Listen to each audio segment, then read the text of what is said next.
아기의 영은 큰 문제를 일으킵니다.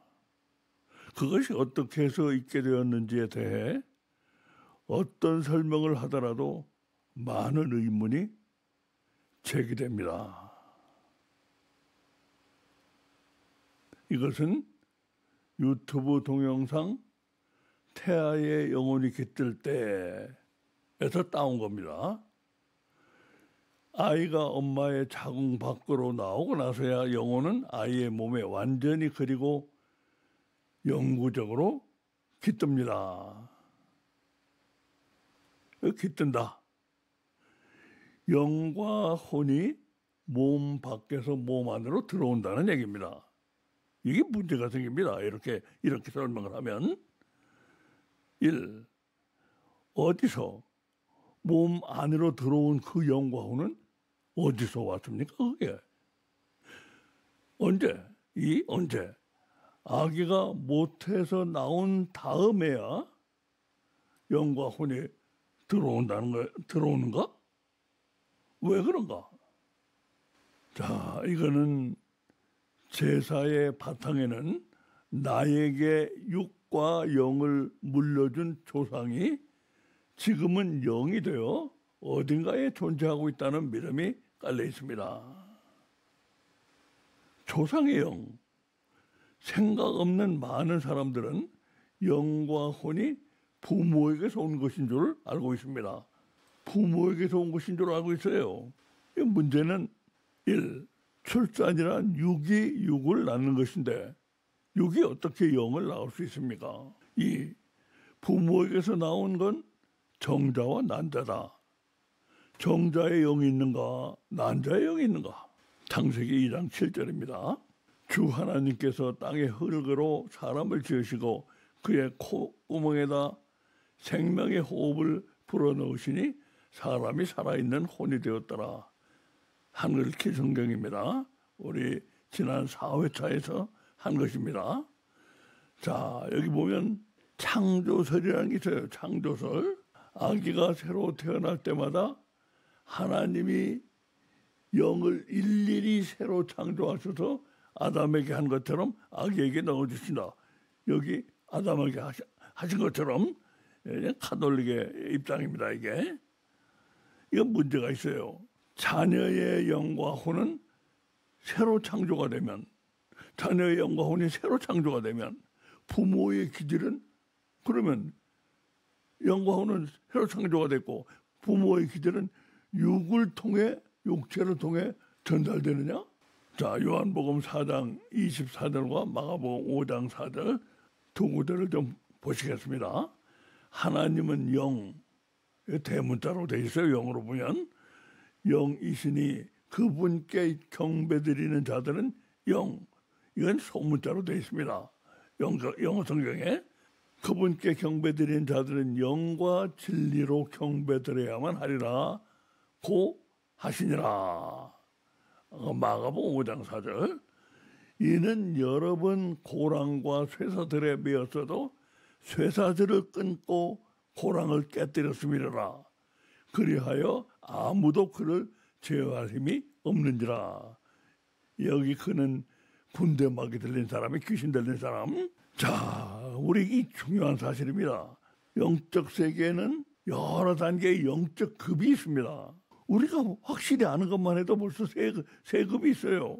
대문자영, 여기 지금 대문자영, 피조되지 않은 최상위급, 바로 하나님입니다. 소문자영은 피조된 중간급, 사람입니다.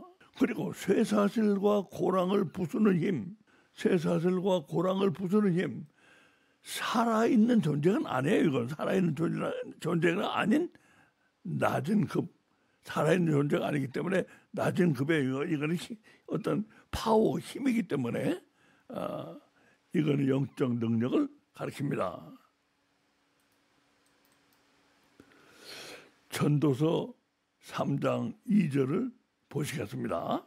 사람의 영은 위로 올라가고 짐승의 영은 땅 아래로 내려가는 것을 누가 알리요?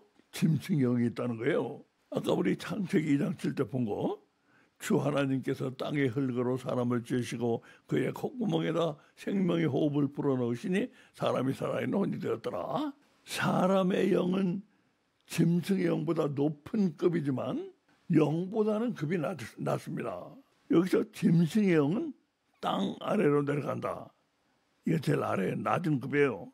사람의 영 위로 올라간다. 이건 그보다 높은 급이에요. 근데 여기 지금 하나님은 사람의 영을 영이라고 부르지 않고 생명이라고 부르고 있어요. 생명은 하나님은 사람의 영을 완전한 영보다 한 급 낮은 생명으로 부르신다. 이게 한 급 낮은 거예요. 이게 이 생명이. 자, 이사야 49장 1절을 보면 섬들아 내게 들으라, 먼 곳 백성들아 귀를 기울이라. 여호와께서 태에서부터 나를 부르셨고 내 어머니의 복중에서부터 내 이름을 기억하셨으며, 이 방금 본 창세기 2장 7절 생명의 호흡 다시 읽지 않겠습니다. 자, 여기 태에서부터 나를 부르셨고 이게 뭔 얘기예요? 하나님과 태에서부터 이처럼 교통이 가능한 건 영이 이미 있기 때문에요. 영이 이미 있기 때문 복중에 있을 때부터 이미 영이 있기 때문이라는 거예요. 자, 그러면 태아의 생명을 생각해 보겠습니다. 태아의 생명은 바로 영입니다. 영. 아까 생명은 영이라고 했잖아요. 호흡을 한다는 건 곧 생명, 영이 있다는 것이다. 이게 언제 생기냐? 태아의 생명이 언제 생기나? 태아가 탯줄을 통해 처음 간접 호흡을 시작할 때, 탯줄을 통해서 처음 간접 호흡을 시작하거든요. 이제 복중에서 나오면 이제 폐로 호흡을 하지만 모태에 있을 때는 이렇게 탯줄을 통해 간접 호흡을 합니다. 이때 이미 호흡을 시작했으므로 이게 생명영이 있다는 것이다. 이게 어디서 왔냐? 어디서 오나? 난자와 정자의 결합으로 생기다는 그 기적의 생명이 바로 영이다. 그 기적의 생명이 바로 영이라는 거예요. 창세기 2장 7절. 자, 주 하나님께서 땅의 흙으로 사람을 지으시고 그의 콧구멍에다 생명의 호흡을 불어넣으시니 사람이 살아있는 혼이 되었더라. 하나님은 왜 사람에게만 유독 생명을 주셨는가? 생명은 아까 설명했죠? 아직 완전하지 않은 한 급 낮은 영입니다.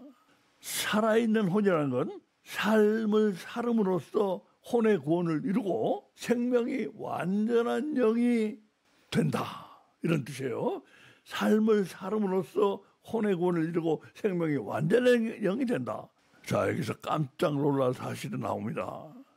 사람에게 생명이 있는 건 그 생명을 완전한 영이 되게 하라는 것입니다. 이게 사람에게 생명, 영보다 한 급 낮은 생명, 그게 우리에게 있다는 것은 그 생명을 완전한 영이 되게 하라고 우리에게 주신 것이라는 거예요. 이게 하나님의 뜻이라는 겁니다.